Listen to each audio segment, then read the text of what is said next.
Hai guys, balik lagi dengan gue Yedija di channel Anici Creative Media. Gue adalah seorang komersial fotografer tapi khususnya bergerak di bidang portrait. Nah, di segmen kali ini itu gue akan ngebahas tentang berita fotografi seminggu ke belakang yang gue ambil dari beberapa sumber. Nah, kebetulan gue akan upload ke depannya seminggu sekali, jadi nantiin konten ini terus ya, jangan lupa subscribe dan bantu gue. Gue akan masuk ke yang pertama aja, yaitu dari Threads. Di sini gue nemuin satu postingan yang judulnya Raja Ampat Hancur. Nah, dan kalau kita lihat itu dia munculin ada 3 jenis gambar. Ini yang pertama, ini yang kedua, dan ini yang ketiga. Gimana menurut kalian? Itu asli nggak sih? Menurut gue ini foto ini kalau cuma dilihat sepintas itu mungkin kelihatan, wah gila parah banget ya. Tapi kalau dilihat lebih dalam lagi, itu kelihatan banget kalau ini adalah gambar dari AI. Nah, gue sebenarnya kurang demen dan gue nggak suka sebenarnya sama foto model begini. Ini kan berita tapi yang dibuat dengan AI. Dan ya mungkin terlepas dari nggak bolehnya atau bolehnya, kalau menurut gua sendiri sebenarnya kalau dia mau pakai foto ini sebagai ilustrasi, mungkin dia nggak dapat sumbernya, gambar aslinya yang kayak gini, itu mungkin orangnya itu nggak dapat dan dia gambar pakai AI, itu setidaknya harus dikasih tulisan menurut gua, yaitu foto hanya ilustrasi dan jangan kecil dan harus terbaca. Karena yang gini-gini ini kan isu yang sensitif kan, banyak di politisi bisa aja dijebak dan sebagainya, nanti pemerintah nuding itu fotonya palsu kok dan sebagainya gitu, itu banyak sekali kemungkinan. Jadi karena ini sensitif banget kan takut menyesatkan banyak orang gitu. Meskipun informasinya benar, yang sedang dikampanyekan, yang sedang disampaikan itu mungkin bisa aja benar, tapi kalau fotonya aja nggak bisa dipercaya, gimana informasinya bisa dipercaya? Kan kurang lebih seperti itu. Nah, kalau menurut kalian gimana? Sebenarnya boleh nggak sih kalau berita itu dia kasih foto dan fotonya itu full dari AI? Nah, coba tulis di bawah ya. Karena ini akan nyambung yang kedua, yaitu tentang ada seorang visual artist, Gunrok, gua sebut aja. Kalau kalian tahu, kalian bisa baca di sini juga postingannya di thread. Jadi gua akan bacain dikit. Jadi kurang lebih dia bilang iklan apa aja yang menurutmu itu nggak etis kalau dibuat dengan AI. Nah, dia ada beberapa poin kan di sini. Yang pertama itu dia bilang kalau produk kesehatan atau obat-obatan, lalu bisa layanan keuangan dan investasi itu juga nggak etis buat AI. Lalu juga produk berbasis keaslian, kerajinan, warisan budaya itu menurut dia juga nggak boleh pakai AI. Dan restoran, hotel, hiburan juga nggak boleh. Lalu iklan CSR dan kampanye sosial dan kampanye politik atau pemerintahan. Jadi menurut dia intinya kalau menyangkut realitas sosial, dampak langsung ke manusia atau kebenaran etis, itu AI sebaliknya tidak jadi alat utama produksi iklan. Jujur gue setuju banget sama pendapat dari Gunrok tersebut. Karena menurut gue sebenarnya iklan dengan AI itu harus kayak case by case nggak sih? Kayak nggak bisa dipungkirin dan nggak bisa disamaratain gitu. Kita harus menilai satu persatu. Dan juga nggak bisa dipungkirin kalau zaman sekarang ini tools-toolsnya kayak yang kita pakai seperti generative AI, fills background, lalu automatic buat masking dan sebagainya, itu kan kita sendiri sebenarnya udah dibantu oleh AI. Tapi yang Gunrok ini maksudkan adalah kalau produksinya itu 100% menggunakan AI, itu boleh atau enggak.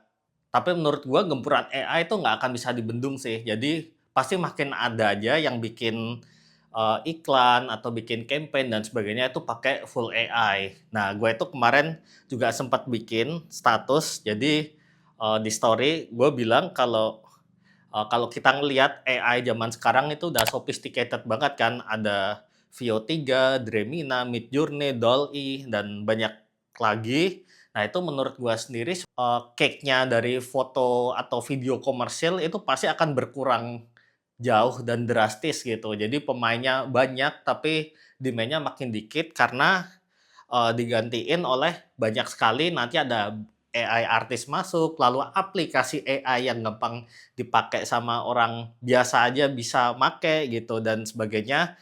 Nah, itu akan bikin lingkungan foto video komersial itu jadi red ocean.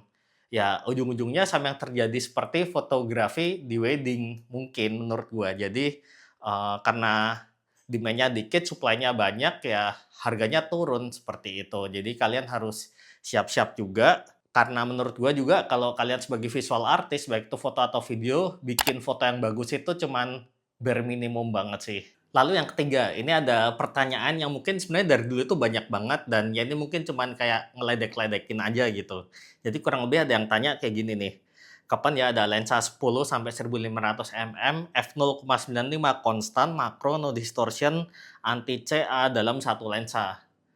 Oke, gua akan jawab sebenarnya memungkinkan karena secara matematika itu bisa, tapi secara fisika itu akan sulit banget buat dibuat.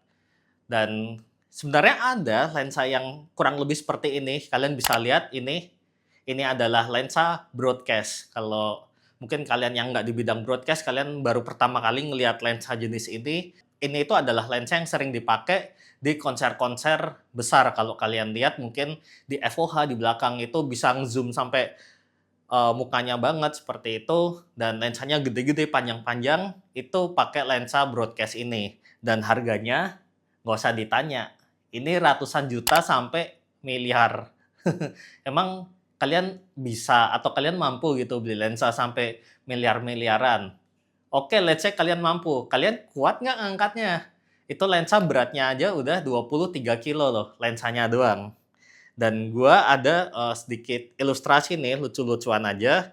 Jadi gua tanya ke ChatGPT nih, kalau misalkan beneran ada mau dibuat seperti yang tadi itu permintaannya, kalau yang Canon itu kan tadi f1,7 konstan. Nah, kalau mau dibikin f0,95, bisa nggak sih? Sebenarnya bisa. Nah, ini gue kasih lihat hitungannya di sini.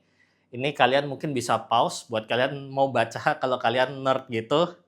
Tapi kurang lebih di sini ya, kalau kalian mau bikin lensa bukaan f0,95, berarti itu butuh fisik lensanya sendiri itu 3,2 kali lebih besar dibanding yang tadi. Berarti which is kalian harus ngangkat lensa yang beratnya 60 kilogram. Belum body dan sebagainya gitu. Kuat nggak sih? Masuk akal, bisa kok dibuat, bisa banget sebenarnya. Tapi nggak masuk akal gitu. Nah, ini buat lebih lucu-lucuan lagi deh. Coba yang tadi itu lensanya yang f1,7 itu. Nah, itu sebenarnya dibuat untuk kamera bersensor 2/3 inch. Oke, misalkan kamera kalian full frame nih. Bisa nggak sih hitungannya panjang di ChatGPT, tapi kurang lebih kalau dengan focal length yang sama, which is permintaan orangnya ini tadi, persis, itu berarti butuh lensa yang 50 kali secara fisiknya itu lebih besar. Jadi kalau yang tadi beratnya udah 20 kiloan kurang lebih, berarti 20 kali 50 berapa? 1000, 1 ton lensanya. Nggak masuk akal, nggak masuk akal. Mungkin bisa dibuat. Mungkin itu tuh teleskop Hubble tuh kalau kalian tahu. Itu bisa seperti itu, tapi ya kali lu mau motret pakai teleskop Hubble gitu kan. Aneh lah pokoknya.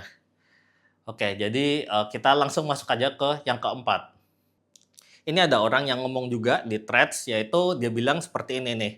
Pernah bertemu fotografer yang nyuruh jangan pakai ISO tinggi, nanti noise. Jadi ISO tinggi itu penyebab noise atau backlighting yang menyebabkan noise. Nah, sebenarnya perdebatan ini itu dulu udah pernah didebatkan oleh orang luar, udah lama banget, mungkin 2015, 2016 ada satu channel gitu yang mendebatkan dan di sana itu udah kompleks banget perdebatannya. Tapi pendapat gua adalah sebenarnya backlighting dan ISO tinggi itu dua-duanya punya pengaruh menyebabkan noise seperti itu. Tapi kalau suruh ditanya bobotnya, itu backlighting pasti punya bobot yang lebih tinggi dibandingkan dengan ISO yang tinggi gitu. Nah, ini gue ada contoh nih. Kalau kalian lihat ini adalah foto dengan ISO 3200. Yang ini juga ISO 3200. Terus yang ini ISO 6400. Ini juga ISO 6400.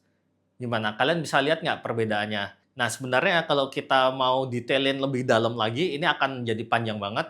Tapi gue akan singkat aja. Jadi sebenarnya memang Kalau kalian foto terus lighting-nya jelek, itu mau nggak mau pasti akan terjadi noise meskipun kalian mau pakai ISO cuman 200, 400, itu bakal tetap ada noise dibandingkan mungkin kalian ISO 3200 tapi lighting-nya bagus nih pakai lighting studio. Ya tetap ada noise-nya, tapi mungkin, setara lah gitu.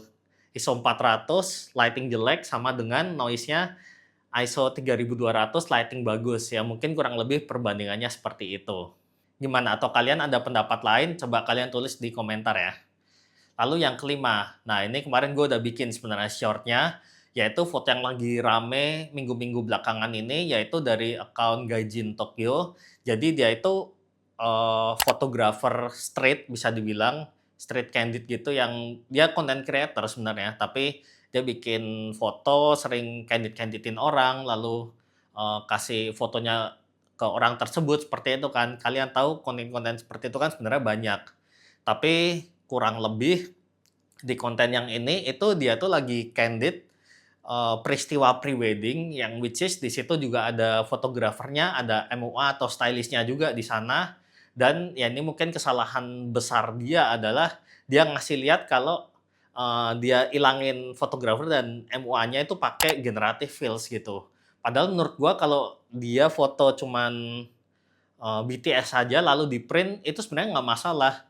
Tapi yang lebih parah lagi, yang anehnya lagi itu dia udah ilangin tapi ujung-ujungnya fotonya di-crop juga gitu. Jadi ngapain diilangin, mending langsung di-crop gitu kan. Itu yang agak aneh menurut gua sih. Dan menurut gua itu nggak etis banget sih menurut gua. Karena coba deh bayangin kalau kalian ada di posisi yang punya klien, lalu tiba-tiba klien kalian itu disamperin sama orang yang nggak dikenal, meskipun udah selesai ya pemotretannya, lalu dikasih foto tersebut, suruh follow TikTok apa dan sebagainya, kayak approach gitu, kayak ngelobi gitu loh. Itu kan kayak nggak sopan nggak sih? Kayak nggak enak gitu loh. Meskipun di situ mungkin fotografernya kayak iya-iya aja, seneng-seneng aja, klien juga pasti kayak seneng-seneng aja gitu, cuman itu kan nggak etis banget gitu loh. Gimana kalau menurut kalian etis nggak? Coba tulis di kolom komentar di bawah. Nah, lalu ini yang keenam dan yang terakhir ya. Jadi ini ada postingan orang biasa, dia bilang kalau hasil foto kamera iPhone diambil candid, kayaknya diambil pas lagi jalan, jadi dia di-candid orang gitu. Tapi dia juga kaget dan bingung karena bisa fokus dan belakangnya itu ngeblur kayak pakai DSLR, which is pakai portrait mode. Kalau kalian pakai iPhone pasti tahu di Android pun juga bisa portrait mode tersebut. Dan di sini di contohnya gua blur ya. Oke, lalu sebenarnya itu nggak masalah. Lalu ada perdebatannya lagi nih. Ada yang bilang kalau blur atau karakter bokehnya itu sangat terlihat jelas artificial atau buatan dari kamera handphone. Saya bisa membedakan karena setiap hari pakai kamera mirrorless. Jadi dia ini adalah orang visual banget yang udah ngerti lah. Gua pun ngerti sebenarnya kalau ini bukan bokeh asli tapi bokeh dari tanda kutip AI gitu kan. Gue tahu, tapi sebenarnya perdebatannya di sini. Pendapat gue adalah, meskipun gue itu setuju banget sama dia kalau ini bisa dibedain, tapi percayalah sebenarnya 90% lebih orang itu tuh nggak akan bisa bedain ini foto yang diambil pakai handphone atau kamera profesional seperti itu. Dan hubungannya apa? Ya who cares gitu loh sebenarnya ya. Kalau kita bersikap agak skeptis dikit, apalagi kalau ini foto, gua sendiri nih, misalkan ini foto cuman dilihat 1 detik gitu, atau 2 detik mungkin gua akan sulit buat membedakan ini foto bokehnya asli atau enggak, seperti itu. Jangan-jangan bokeh asli atau enggak, orang juga nggak peduli sebenarnya itu tuh ada bokehnya atau enggak gitu. Yang penting mukanya cakep dan sebagainya itu orang tuh lebih peduli dengan hal yang kayak gitu, gitu loh. Dan ya ini sebenarnya yang terjadi kan, marketing di dunia fotografi, videografi sebenarnya persepsi itu tuh lebih penting dibandingkan hasil dari teknis itu sendiri.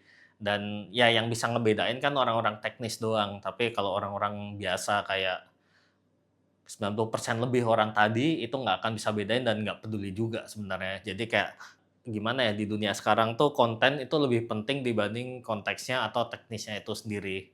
Makanya kamera handphone jadi kamera yang paling laris dan orang konten pun juga nggak peduli dia dengan kamera-kamera yang berat-berat gede-gede gitu. Toh sama-sama aja kok view-nya seperti itu. Lebih mudah bikinnya, view-nya lebih banyak karena ya itu content creation dan dunia content creator kalau mau kita tarik lebih dalam lagi. Oke, jadi sekian dulu. Gimana kalau kalian ada yang nggak suka atau nggak setuju, kalian bisa komen di bawah dan kalian bisa bantu gue juga dengan subscribe channel ini karena gue lihat banyak sekali yang belum subscribe dan kita ketemu di berita-berita fotografi berikutnya di minggu depan. Thank you, bye.